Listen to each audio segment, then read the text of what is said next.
第11題，咁係標準嘅 remainder theorem 嘅問題啦。咁啊睇題目啦，題目淨係問 remainder 冇問 quotient 嘅。咁就一條 polynomial 啦，俾佢兩個除嘅時候，個 remainder 係幾多？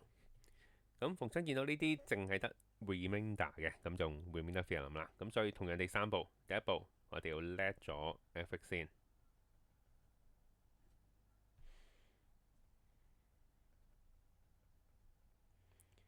好，第二步呢，就係喺內心諗，如果呢嚿嘢等於零的話，x 係幾多啊？咁 x 應該等於-1/3嘅。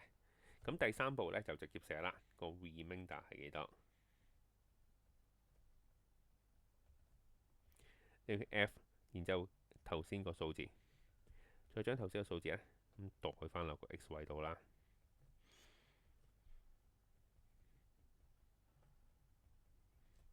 咁然之後呢，全部都係數字嚟嘅，咁所以直接撳機出啦。答案呢係20/9。B part 一樣嘅，三個步驟。第一步叻咗先，咁因為 A part 叻咗，所以唔使再做啦。第二步呢，就係諗下呢嚿嘢係零的話呢 x 要代幾多？咁 x 應該係1/4嚟嘅。咁第三步呢，就直接寫個 remainder 等於幾多啦。remainder 等於 f 頭先嘅數字即係1/4，將佢代落調式度。